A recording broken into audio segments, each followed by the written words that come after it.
Good morning, everyone, and good morning, Austin, as well. Happy end of April. We're coming close to the end of the month. We've got a lot to talk about today. We're going to talk about Wonder Materials. That's going to be the main focus. But before we get into that, because we want to do a bit of an update on Vanadium Corp, which was one of my top picks right from January. Whenever I was talking about stocks I was interested in the year. But we're going to focus on graphene. So that's a big thing. We want people to get a bit excited about graphene and a company in particular, GMG Graphene. But before we get into the Wonder Materials and this space age kind of innovation in technology, Austin, tell us some of the news that we need to know right now that's been coming out, because there is some good stuff. Yeah, there's some really exciting news about companies that obviously we've been following very closely and paying attention to. I'll start with Globex Data have announced a partnership with Reason.com in the US, which is one of kind of the leading like libertarian sort of freedom motivated groups and websites, news article. They do podcasts, all sorts of different media for, like that you asked me, is exactly the kind of crowd a company like Globex Data with their secure product want to be targeting and want to be going after. So it's an advertising deal. They're going to be promoted as a kind of a main advertiser and sponsor of Reason's podcasts. They've got something like 300,000 monthly hits on the site. Those are unique visitors to the site. And they get somewhere between about 20 to 40,000 downloads and listens to their podcasts that they do. So it's a huge audience for Globex Data to be putting their secure product in front of. I think that's super exciting from a business standpoint of, hey, this is a great way that we could start seeing them get some revenue, get some downloads and some usage on the app. Absolutely. I mean, these are the types of forums and people that are drawn towards freedom of expression and these types of things, and Reason.com. They're more concerned about privacy, and they understand the necessity of it. So it is certainly the right crowd. I mean, it's a lot of people, and to some extent, maybe rightfully so, would say, I don't really care who has my information and data, who can hack it, who can get into it. And for a lot of people, that's probably true. I mean, maybe it isn't important. I don't see it that way, and believe me, there's a ton of people, as we know from Reason and from other different websites, who strongly feel that we should have privacy in regards to that. So that's a great partnership. That has a big potential for revenue for the company, and this company has no debt. It's got a good tight float. Inside management owns it, so looks good. It looks fantastic. It's a really exciting deal, exciting prospect for them to push forward in the right way. So that's super exciting. That was kind of one thing that we heard about that early this morning. I was excited, and then we got some even crazier news kind of thrown on top of us from QYOU Media, who I'm sure people have heard us talk about a lot over the last few weeks. I keep pushing this idea of GRP, those rating numbers. They went up to 43 a couple weeks ago. They're up again to 48. They're still climbing. They're still getting up there. Awesome, fantastic. We love to see it. But that's not even the most exciting part. The most exciting part is they've appointed a new CEO who has a huge background in running media companies in India. Her name is Simran Hoon, and she is absolutely fantastic. Her credentials, you could go on forever. I think she got her start working for Sony Networks back in 1995. She then went on to work with Star, which is Disney-owned company in India. She then went on to work with Colors Network down there. Tons of experience. She's the perfect person to move this company in the right direction. I think when I was talking to Kurt about it, he kind of equated it to signing Tom Brady in the NFL. That's how big of a move this is. So that is super exciting for QYOU Media. Yeah, she's definitely a rock star, and this is what happens. When you have a team like this, and you have the growth that they've had, and such innovation, and the trajectory of growth, you get people from these other major companies, like that she's worked at, and she's had such a huge impact and effect on, that realize, listen, I want to take something that's building right now new and stamp their own likeness to it. Like she sees the impact she can have and really deliver some strong milestones. And I mean, Kurt was extremely excited about her coming on. So obviously we're very excited. it's going to be great. We look forward to see what the business plan she puts out and the milestones that she hits. But this is a big move, and the market's responding. It kind of reaffirms something that you and I consistently talk about, it looking at these companies and making sure they have solid management teams. Adding her into the picture just solidifies that, and it shows that Kurt and Scott and what they're doing over there, their vision, their goal for this company is attracting like-minded people who have that same vision and goal, who have had the same success in this market that they've had in the past. It's a perfect storm over there right now. I couldn't be more excited about this company. Excellent. Now, Thanks I know so much. you were getting pretty excited because Vanadium Corp is something that you've had your eye on for a long time. You're interested in them being halted and what's going on over there. Sure. Walk me through that. Yeah, so Vanadium Corp, it's one of these wonder materials. It's really when you're talking about the future and what can be done and the prospects. Without getting the details of their, just simply, lithium is being the obvious one that people look to for battery energy and battery storage. We can all look to our phones and for, just batteries in general we use at home, and realize that lithium is the main ingredient that we think when we're talking about battery energy and battery storage. This whole, electric future, which requires, lithium, which requires copper, also requires graphene, which is we're going to talk about as well, and graphite in its other form. But vanadium is such a key player. And just so I get the cat out of the bag right off the bat, because there was enough people asking, hey, what's happening? Why is it halted in the US? Or sorry, in Canada? Why is the stock halted? And it being one of my top picks, that's awkward. But I've spoken with the company and management, and they can't say 100% sure when it's going to be trading, but they're hoping that in a couple of weeks, so middle of May, they should be trading again. They've been doing a lot of work in the meantime, and there's a lot of news that once they're trading, they can put out. Lots of conversations, lots of meetings. So nothing is stopped because this wasn't a material. It's enough to stop trading the stock, but it wasn't like a major issue.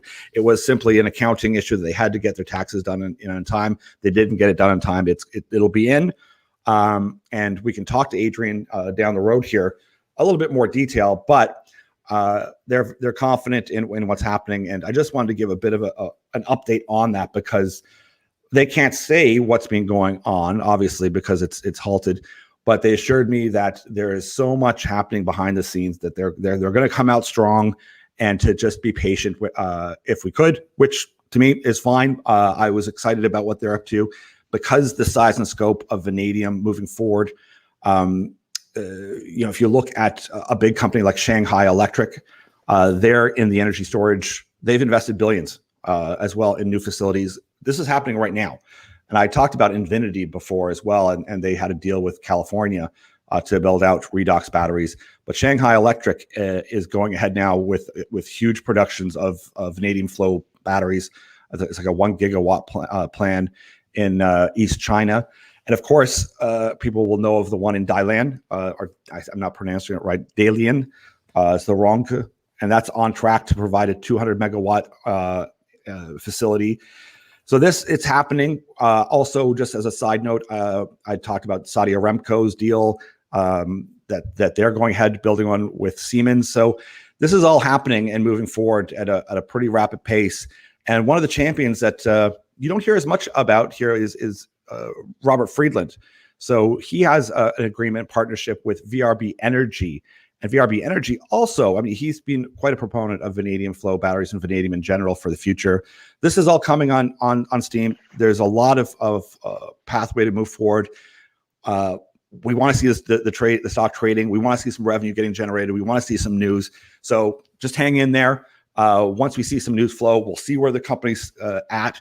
And we'll have Adrian on the show, and we'll grill him about whatever questions people might have. But let's just hang in there for a couple more weeks. I have high expectations. I know this sector is incredible, is important. But let's just move into graphene quickly, because we could spend a whole show on vanadium, and there are videos out there where I talk about it. But so graphene is absolutely fantastic. It was discovered essentially by Andre Guillaume. And actually, it was a funny journal that he wrote. It was in the European Journal of Physics, and it was called "Of Flying Frogs and Levitrons." And in 2000, it won the IG Nobel Prize. I love that title. It kind of gives you a sense of some of the creative genius that's out there. And he was looking at a new material at the time called graphene. And he had used that with electromagnetic magnets to levitate a frog. So definitely a fun experiment. You can read about it. You can pull up some articles about it. It's very fun. And what I want to talk about is, and without getting the whole science behind this, because we'll have a chance to go into detail when we have Craig Nichols come on and talk to us about GMG Graphene. But what we want to talk about here is that in 2010, him and one of his students went on to win the 2010 Nobel Prize for graphene as well. And it came to my attention back in 2019 when I was at Mines and Money in New York City. I'd heard a company called Nano Explorer talk about what they were up to. Really interesting Canadian company. I think at the time it was trading around $1.20, $1.50. It's up at $4 today. I wrote an article about it. It's linked in our website. But it was really a fascinating company to talk about because it just highlighted the same things that we've been talking about. And graphene fits into this whole innovation of the future because as we're creating products that are faster, they're stronger, they're smaller, and they're lighter, we need to enhance all these materials and use these materials, including vanadium, which makes titanium stronger. We need to use these and have a constant flow of them and chain of custody of them. And Goldman Sachs came out with a report a couple years ago, I'm going to say, and it was called Profile in Innovation Advanced Materials. And they talked about nanotechnology, advanced materials, things like graphene, and they talked about Nano Explorer. And that's that document that they had and all the incredible uses for it, whether it was water filtration, energy storage, composite materials like car parts, 5G, you name it. It was huge in every aspect of this kind of Internet of Things and the energy push that's just changing the world we live in right now. But part of the problem was the price of it and the ability to make a high amount of it to basically make it scalable. So some of the feasibility was a bit difficult for the past eight years or so because it had been such a highly touted thing. So much energy and work and innovation has gone into it, but they've been able to create low-cost, high-grade graphene powder over at Nano Explorer.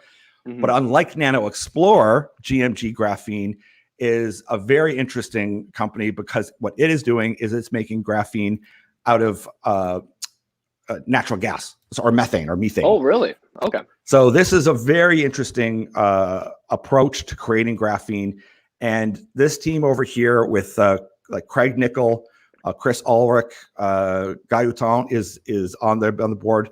It's a great team here that's created this whole new process, and it's down in Australia. This is an Australian company, and funny enough, I think maybe because they're so close to China, Australia is way ahead on average on the use of energy storage. A lot of vanadium, a lot of innovation in that regard, and here is no different. They have a very strong background from Shell and Shell hydrocarbons, green hydrogen, whatnot. They've done a lot of work there, and they've taken this on themselves and taken a private company public. It just went public about a week ago, and it really has a fantastic potential ahead of it, not only for energy-saving solutions. They've got a whole suite of products that I want to just touch on very briefly. So the first thing that we could talk about here is to look at the energy saving solutions and some of the products in general. Is that they do a lot of lubricants, coatings, and powders in order to basically save either friction or to contain heat transfer. One of the coolest ones, if you look at their HVAC and their food storage, either one of those is really interesting because there's HVAC in all sorts of like huge buildings, industrial parks, and they can put a coating on the HVAC, which not only decreases the energy use and which means translates to a ton of savings for the company, it also stops a lot of emissions coming in as well. Mm-hmm. So this is again another very vital piece in order to get us to propel us forward to meeting goals that for climate change and whatnot for ESG. This is a green solution that's doing its part, and it all adds up. I mean, if we can add this on the outside of an HVAC, you can put a coating on here, that adds up. If you can make a type of ceramic and a coating on top of a window pane that also either what do you call it, holds heat or excludes it. These are ways that we can help to meet a lot of the demands that we want to see in the future for buildings. There's even been some papers talking about actually having the building materials themselves have graphene in them so that they are more conductive. So this is amazing. This is really interesting work. And this is the type of stuff that I get excited about, because it's people in the capital markets providing solutions that it isn't just science fiction. I mean, this is where we're going. And the more that people fund these types of projects and these types of R&D, the closer we're going to get to hitting the goals that people want to talk about. And I can go on and on and on, which I don't want to, because these are very technical. And at this point, I just want people to have it on their radar, to look at it and go, why should I care about graphene? It is green. It's providing solutions for the clean tech sector, and their approach to creating it or making it is very interesting. And it is extremely scalable. So as a business, there's lots of possibility to make money. They've already been doing it. So it's not R&D. They've got a process. It's been proven, and they've got a track record. So this is going to be very interesting. They've got a plan in place. They've got milestones set, and we're going to have them on. We're going to grill them. We're going to ask them exactly what's happening. What's the plan? But I think when people get their heads wrapped around some of the science behind vanadium and graphene and these types of wonder materials, it's fun. It's exciting. It's really interesting to see, why should I care about this? And that's, I think, is much more interesting for inquisitive and curious minds, is to see these things being done. And instead of focusing on what we know are problems. I mean, you can spend all day looking at all the terrible out there, and it's a lot more interesting to look at companies and go, holy smokes, this is really cool. Look what they're up to. Like, can they do that? And that's what I'm hoping that in part that what we're doing as well is not just finding companies that make money, but it's finding people that are really curious and thinking, wow, that's like, we're doing this right now. So yeah, guys who are thinking outside the box. Yeah. Totally. Yeah. So having you go into to Reddit, having you go into Wall Street Bets and whatnot, and talking to people and getting them excited. This is what I would love to see is the new push on investing and people recognizing, well, I mean, listen, is there a bubble? Is there not? Is there lots of money being made? Yes, there's lots of things happening, but there's trillions. And I don't mean millions. I don't mean billions, but trillions that are going to flow. And these are flowing into these types of projects. It's flowing into ESG. It's flowing into clean and green tech. And, it's a noble cause. It's a virtuous cause. So it hits a lot of the check marks that, people like Goldman Sachs, JP Morgan, the World Economic Forum, they're telling us straight out, this is what we're going to put money towards, as well as the Biden infrastructure plan. This is where we're putting money towards. And once again, let's just pull aside all the politics. Let's not think about this, that, and everything else. It's just, if we just focus in on where the money is saying we're going to put it, why am I going to chase after otherwise? I mean, I'm not going to be contrarian against trillions of inflow of dollars. No, exactly. And there's such like you said, such a scalable aspect to all of this. And when you look at, the potential that graphene has for usage, you even mentioned HVAC, something as simple as that. You imagine if you redid an entire downtown core with HVAC units coated in graphene, the amount of electricity that could save, the amount of power that could save for, pick any downtown core in the world if you wanted to.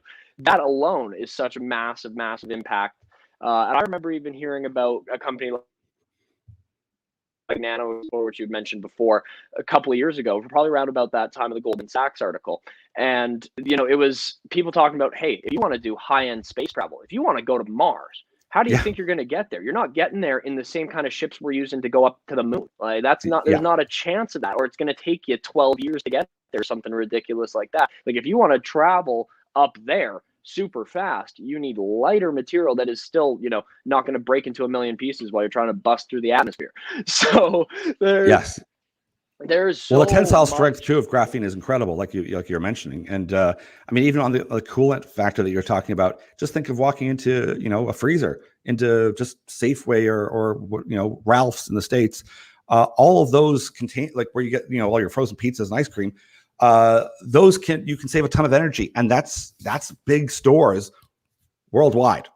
So cold storage as well. I mean, you could think that all of this adds up. One off, it may not be a big deal, but whenever you're talking about having graphene in lubricants to make the engine run smoother and more efficient and stop the help with the energy transfer, wonderful. You're talking about tensile types of screens. So instead of using glass, they can use plastics now for TVs and whatnot. There's a plasma screen with a bendable graphene. So there's so much happening. Never mind the fact in some vanadium flow batteries, the in between the two fluids, once again, I won't get into the chemistry, is often there's graphene in between that as well. So it's interesting to see the interconnection of all of these things. They're all coming together, and these aren't new. Like, it's 2010, we've known about this, but sometimes it takes more work when you have a discovery and innovation to seeing how do we apply it. So we're applying it now. The timing is right. There's a big shift in energy. It's happening. And we can't ignore it. And once again, just remove the politics aside or what you think or what you're not. They are going this way. They're going this way. So is there a chance to make money off of GMG Graphene? Absolutely. This looks incredible. But we want to find out exactly what their game plan moving forward is. What are some of the targets they're going to hit? Because they've got the management team, they've got the experience, they've got the products, they've got a whole suite of products. Yeah. So let's see what they can do. They're just trading just over a week now. And we're definitely interesting. These are the type of stories that I love because it is that main theme of a shift in energy where you require lithium and copper. You need all these things from the ground up. And theirs is different because it isn't mining. It's still drilling, but this is coming from a more novel methane approach rather than mining for actual graphite. And if you think graphite literally is, I mean, I kind of joke around, graphite is literally your pencil lead. So it's amazing what your pencil can do. Yeah. Well, and I'm sure that's going to be an incredibly interesting conversation because I'm sitting here, the wheels are turning in my head. I'm going, how the hell are they doing this? So I can't wait to get to talk to these guys and see exactly how this process works, exactly where they think this can go. And it's an interesting point that it kind of dawned on me as well when you were talking about vanadium. And I wonder if it applies to graphene. I think it applies to the entire, this clean tech, this green path forward. China's kind of kicking our butt on all of this. Yeah. Like we're losing, aren't we? Yeah. Like it's the same as, you and I had that crypto conversation last week. It's I feel like we're in that same kind of boat where we're just getting our butts kicked on this stuff. And if we don't, if we're not looking at companies like this, if we're not building our own path forward, we're going to be left in the dust.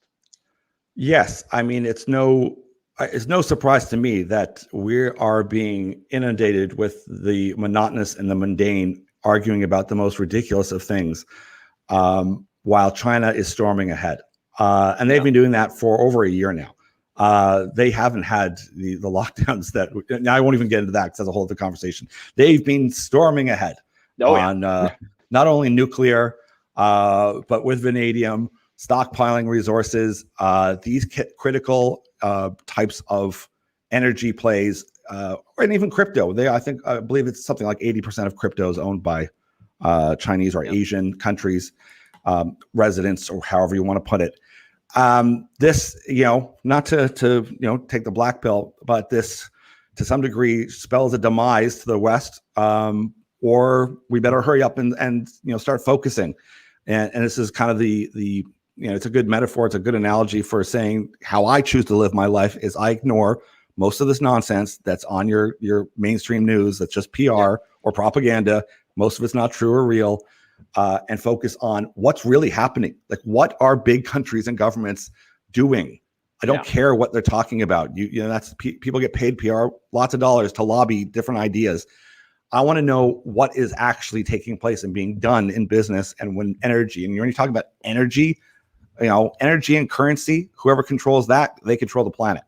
And these things are being pushed ahead. And as we see, China's controlling energy and pushing forward, not only with uranium, and they've built a ton of reactors, I think 38 in the last 5 years. They're pushing far forward with vanadium and redox batteries. Europe is catching up, so I'll give them that. But it's they've got their own crypto now. They've got the yuan. They're moving ahead. And I wrote a China report last year that ruffled a lot of feathers with some people. Yeah, I don't think they were a fan of that, were they? No, yes, no, we'll leave that alone as well. But yes, they weren't a fan of that report, but some people really liked it. And that's on the web. I thought it was brilliant. Yeah. Yeah. If you want a copy of that, send us an email, sign up on our, we'll give it to you for free. It's interesting. It's a quick read. Anyways, listen, I love talking about this stuff. We could talk about it forever. And listen, it's a theme we're going to keep on talking about, because the big part here is education. And really, it's to just harness people's interest and curiosity. And I remember seeing a quote by D-Wave. I can't remember the president or CEO's name of D-Wave, but they made the first quantum computer. That's in Burnaby. That's in Burnaby, BC. And, you know, he'd made a quote to someone, and hopefully I don't get in trouble, but it was essentially the fact that if you could grab some of these brilliant minds down in San Francisco creating apps, if you could harness them to actually create something very useful, like a quantum computer, and work on real science projects, that would be pretty fantastic. So not to belittle, you know, there's some fun apps out there, I guess, and there's some social media stuff that's fun. But, you know, if we could put a lot of brain power towards these types of projects and solve some of the problems in the world, rather than distract, that would be absolutely amazing. So graphene, this is a big thing. Vanadium is a big thing. GMG, we're looking forward to seeing what happens. It's just off to the races publicly. And let's see when we can have Craig Nickel, who's the CEO, on board here, and ask him questions. Send us, you know, Austin or Andrew at Supercharged Stocks. Send us messages. Reach out to us on any social media if you've got questions. Happy to answer them. So yeah, it's a big day. It's a lot to go through. A lot of science, a lot of mining, a lot of innovation. It's a lot of stuff, but it's so important to be thinking about this path forward. And I think to reaffirm that message of, we need to be focusing on this. It's no longer oh, well, this would be a cool idea, wouldn't it? Like, even, you know, you mentioned the Nano Explorer, and I'd heard about that, the whole space travel access. Like, well, this is cool to think about. It's like, no, this is real stuff that we need to be focusing on if we want to be involved, if we want to be a part of this path forward, because otherwise we're going to be left in the dust. Perfect. Well, thank you so much, Austin. Thank you, everyone, for joining us, and enjoy your day. Fantastic, Andrew. Have a good one.